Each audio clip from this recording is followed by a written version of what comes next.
और अब मैं बिना विलंब किए और फिर से वही बात के जो मैं सोच रहा था कि बीच में कुछ संचालकीय टिप्पणियां करूंगा, उसे सबको समेटते हुए, क्योंकि इस समय 3:30 बजने के आसपास हम पहुंच रहे हैं और हमारे पास अवधेश जी और उसके बाद संभावना प्रकाशन के मालिक हमारे मित्र अखिलेश जी, अभिषेक जी और प्रोफेसर देवराज, ये 3 लोग अभी हैं। तो मैं आदरणीय अवधेश जी को बिना किसी भूमिका के आमंत्रित करता हूं, वे आए और इस पुस्तक के संबंध में अपने विचार देते हुए लेखक प्रवीण प्रणव को अपने आशीषों से अभिषिक्त करें। मेरी आवाज आ रही है वहां तक? जी हाँ, बिल्कुल। ठीक।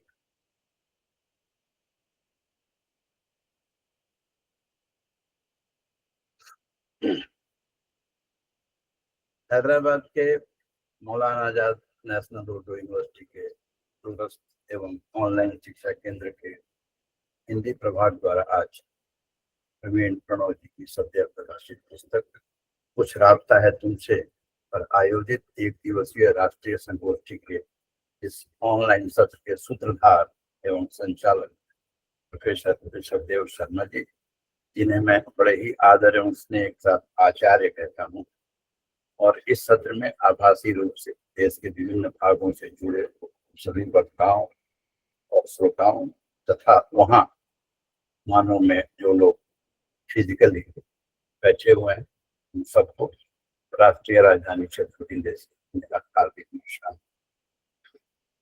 मैं मानव के दूरस्थ एवं ऑनलाइन शिक्षा केंद्र के हिंदी प्रभाग के प्रति विनम्र आभार व्यक्त करता हूँ, जिन्होंने मुझे आज की संगोष्ठी में शामिल होने का अवसर दिया। आचार्य ने आज मेरे इमोशनल कॉर्ड को छेड़ दिया। उन्होंने मानव में मेरे प्रवास का जिक्र किया और मैं थोड़ा इमोशनल हो गया। वैसे तो मैं दिल्ली विश्वविद्यालय में भी लगभग 6 साल रहा और मानव में करीब 4.25 साल, लेकिन मानव की जो यादें हैं तो 5 वर्षों के बाद अभी भी उसी तरह से ताजा है। और अभी 3 दिन पहले जब यहाँ विजयादशमी का त्योहार मनाया गया तो तत्कालीन कुलपति दरवेश साहब और मेरे अन्य जो वहाँ मित्र थे उन सब का शुभकामना संदेश मेरे पास आया। मैं भी उनके त्योहारों में शुभकामनाएं देता रहता हूँ। तो आज भी मैं मानव से उसी तरह से जुड़ा हुआ हूँ, यद्यपि कि फिजिकली नहीं, मन से, जैसे मैं 2020 और 2016 के बीच में जुड़ा हुआ था। मानव से मैंने जो कुछ सीखा वहां रह के, वो मेरे जिंदगी का एक पार्ट हो गया है। और गाहे बेगाहे जब भी मैं यहाँ लोगों से मिलता हूँ तो मानो के अपने अनुभवों को शेयर करता हूँ और वो लोग पूछते हैं कि ऐसा अनुभव कहाँ से मिला, तो मैं मानो की चर्चा करता हूँ। तो मानो तो मेरे दिल में बसा हुआ है, वो मेरे अंतिम क्षणों में ही जाएगा। और रही हैदराबाद में जितने लोग आप लोग वहां बैठे हुए हैं, आदरणीय अहिल्या जी को मैं देख रहा हूँ, आदरणीय प्रोफेसर गोपाल शर्मा जी को मैं देख रहा हूँ, सुनीता आपा को देख रहा हूँ, और मैं थोड़ा सा भाव विह्वल भी हो रहा हूँ। लगता है जैसे मैं साक्षात वहां मौजूद हूँ। बहरहाल आज से लगभग 12 साल पहले एक साहित्यिक कार्यक्रम में पहली बार प्रवीण जी से मुलाकात हुई थी, तो मैंने उनकी एक कविता सुनी थी। प्रणय की भावभूमि पर युवा कवि द्वारा उगाई गई वह ताजी कविता, मेरे ख्याल से वो कृष्णदेव राय हॉल था जहाँ मेरी मुलाकात हुई थी। वह कविता मुझे बहुत अच्छी लगी थी और तभी मुझे लगा था कि एक आईटी प्रोफेशनल होते हुए भी इस युवा कवि में साहित्य के प्रति विशिष्ट अनुराग है और भविष्य में साहित्य के क्षेत्र में इनसे महत्वपूर्ण योगदान की अपेक्षा की जा सकती है। बीते कुछ ही वर्षों में उनके 7 पुस्तकों के प्रकाशन और ढेरों साहित्यिक सम्मानों से नवाजे जाने के साथ मेरी यह अपेक्षा और बलवती हुई है।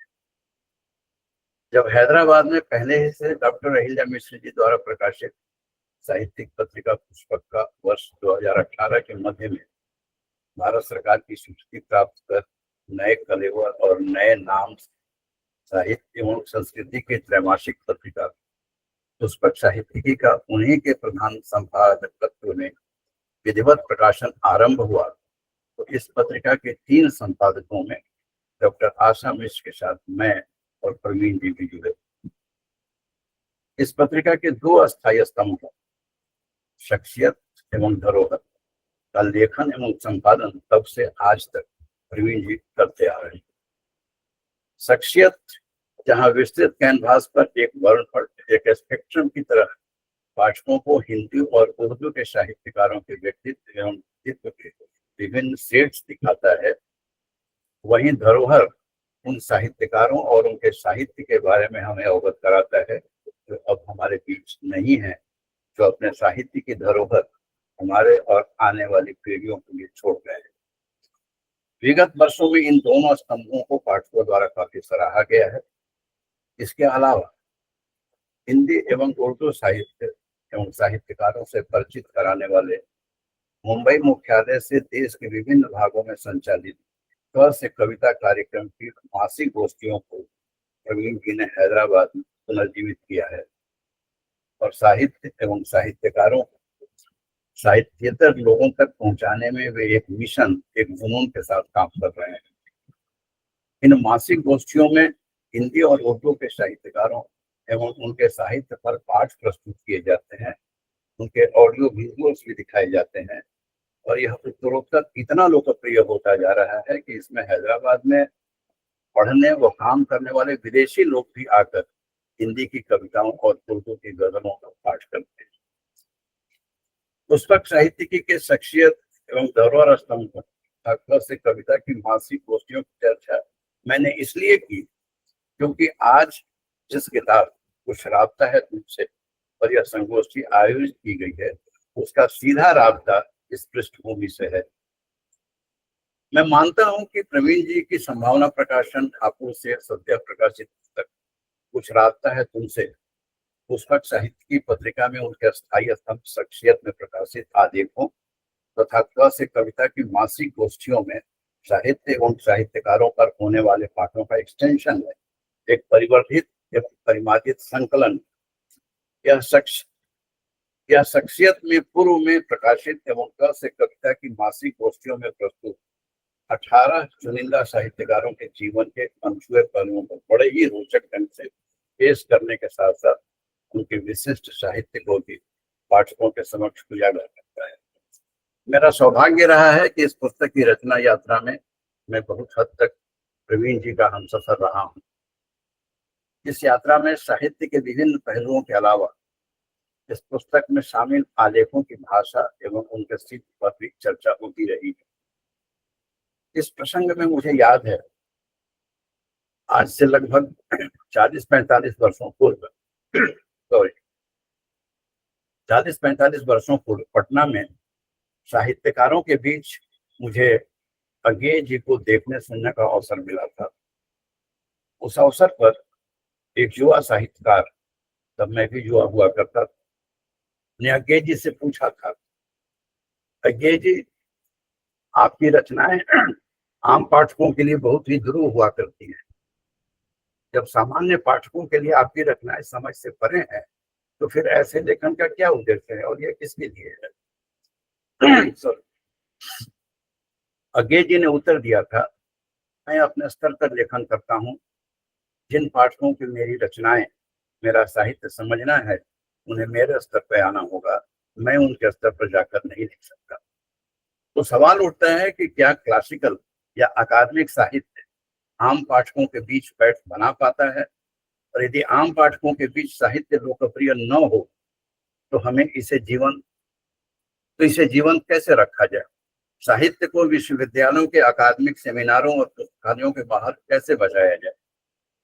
इस संदर्भ में एक तरफ अज्ञेय एवं मुक्तिबोध और दूसरी ओर धूमिल, दुष्यंत और अदम गोंडवी के लेखन के साथ यदि दिनकर की रश्मिरथी एवं उनके कुरुक्षेत्र को देखा जाए तो प्रवीण जी ऐसे साहित्य के हिमायती रहे हैं जिसमें क्वालिटेटिव सब्सटेंस तो रहे और उसका कहन ऐसा हो जो किसी विशेष वर्ग के लिए न होकर सामान्य पाठकों द्वारा भी पढ़ी और समझी जा सके, जिसकी पहुंच अधिक से अधिक लोगों तक हो सके।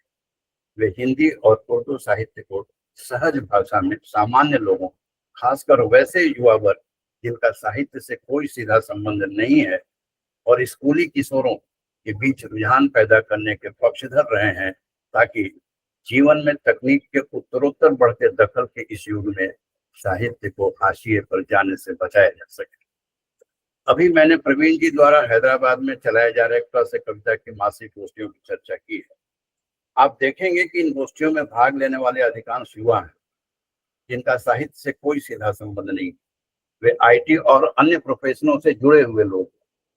दरअसल एक अकादमिक एवं पेशेवर साहित्यकार नहीं होते हुए भी प्रवीण जी ने हिंदी और उर्दू साहित्य एवं उनके रचनाकारों को गैर साहित्यिक युवाओं, स्कूली बच्चों के बीच पॉपुलराइज करने का बीड़ा उठा रखा है, ताकि लोगों में, विशेषकर युवाओं में साहित्य जिंदा बचा रहे। वह साहित्य जो लोगों को जीवन देता है, जीने के प्रति उम्मीद जगाता है। साहित्य को सामान्य लोगों की भाषा में रोचक ढंग से प्रस्तुत कर उनके बीच इसे लोकप्रिय बनाने की कला प्रवीण जी अच्छी तरह जानते हैं। इसकी चर्चा हमारे पूर्व वक्ताओं ने भी की है। वे बहुराष्ट्रीय आईटी कंपनियों में प्रोडक्ट मैनेजमेंट के उच्च पदों पर रह चुके हैं और आज भी हैं। वे अच्छी तरह जानते हैं कि मार्केट में किन प्रोडक्ट्स के प्रति लोगों का रुझान है और कौन सा प्रोडक्ट लोगों के बीच आज और आने वाले समय में स्वीकार्य होगा। उसकी ब्रांडिंग कैसे की जाए, लोगों के बीच उसकी पैठ कैसे बनाई जाए, उनका बेस कैसे बढ़ाया जाए। अपने इस प्रबंधकीय अनुभव एवं विशेषज्ञता का वो बखूबी इस्तेमाल अपने साहित्य लेखन में भी करते हैं। चाहे वे मैनेजमेंट के नित नई तकनीकों की बात करते हों या साहित्य और साहित्यकारों की बात करते हों, उनका कहना हमेशा मजेदार उपाख्यानों, एनेक्डोट्स के साथ एक स्टोरी टेलिंग की तरह होता है और श्रोताओं या पाठकों को उन्हें सुनने या पढ़ने में रुचि बनी रहती है। वे कभी बोर नहीं होते। कुछ राबता है तुमसे की भाषा एवं शिल्प में भी प्रवीण जी का साहित्य के प्रति इसी दृष्टिकोण और उसकी स्वीकार्यता बनाए रखने में उनके प्रोफेशनल अनुभवों के संगम को स्पष्ट देखा जा सकता है। इसकी भाषा बहुत शास्त्रीय, अकादमिक या बोझिल न होकर ऐसी है जो किसी सामान्य पाठक को भी सहज ही में समझ आ जाए। इसमें बहुत सारी ऐसी सामग्रियां हैं जो पाठकों के लिए आमतौर पर अछूती हैं, जिससे उन्हें जानने और पढ़ने की जिज्ञासा पैदा होती है। जो पढ़ने में उबाऊ न होकर रुचिकर है, पढ़ने को जी करता है। इसके आलेखों की बुनावट में एक होमोजीनियस फ्लो है। इसे आप बिना कहीं अटके हुए कहानी की तरफ पढ़ते जाते हैं। आलेखों की लंबाई ऐसी नहीं है कि कोई उसे देखते ही एक लंबी सांस खींच ले और चलो कभी फुर्सत में पढ़ लेंगे। इस पुस्तक में आप देखेंगे कि कुल 18 साहित्यकारों में केवल सुभद्रा कुमारी चौहान को छोड़कर, जिन पर 23 पृष्ठ लिखा गया है, शेष 17 साहित्यकारों पर औसतन 12 से 16 पृष्ठ लिखे गए हैं, ताकि कोई भी पाठक उबे नहीं और एक बार में ही किसी साहित्य के बारे में आराम से पढ़ ले। यहाँ उस मनोविज्ञान का भी ध्यान रखा गया है कि किसी चीज को एक बार पढ़ने में मस्तिष्क पर जो इम्प्रिंट बनता है वह उसे टुकड़ों में, किस्तों में पढ़ने से नहीं बनता है। एक बात और जो मैं कुछ राबता है तुमसे के बारे में विशेष उल्लेख करना चाहता हूँ। इस पुस्तक में हिंदी और उर्दू दोनों ही भाषाओं के साहित्यकारों को शामिल किया गया है। साहित्य चाहे वह किसी भाषा में हो, वह किसी धर्म विशेष का नहीं होता, वह किसी विशेष भौगोलिक सीमा में बंधा नहीं होता, वह सीमाओं से परे सिर्फ और सिर्फ साहित्य होता है। प्रवीण जी ने पुस्तक साहित्यिकी के अपने शख्सियत स्तंभ में, कला से कविता कार्यक्रमों में और इस किताब में भी हिंदी और उर्दू दोनों भाषाओं के साहित्यकारों को समुचित सम्मान दिया है और इसके लिए उन्होंने जोश मलिहाबादी, फैज अहमद फैज तथा परवीन साकिर के साथ सरहद पार करने में भी परहेज नहीं किया है। दरअसल ये दोनों ही भाषाएं और इसमें रचित साहित्य हमारी साझी विरासत है। आज आदमी, विशेषकर युवा वर्ग, बाजारवाद की मरीचिका के पीछे दौड़ रहा है, बेतहाशा भाग रहा है, और इस भागम भाग में सुकून, चैन की जिंदगी कहीं पीछे छूटती जा रही है। सभी तनाव में हैं, परेशान हैं। लोगों ने जीने के तरह तरह के साधन तो जुटा लिए, पर जीने की कला नहीं सीखी। साहित्य जो जीने की कला सिखाता है, लोगों का उससे सरोकार कम होता जा रहा है, उससे दूरी बढ़ती जा रही है। ऐसी स्थिति में साहित्य को सामान्य जन के बीच जीवित और जीवंत रखने के प्रयास में, उनमें साहित्य और साहित्यकारों से जोड़ने के लिए प्रवीण प्रणव का कुछ राब्ता है तुमसे उपलब्ध कराना एक सुखद आश्वस्त। मैं प्रवीण जी को इस किताब के लिए ढेर सारा स्नेह भरा आशीष और उनके आगे की यश और कीर्तिदायक साहित्य यात्रा के लिए बहुत बहुत शुभकामनाएं देता हूँ।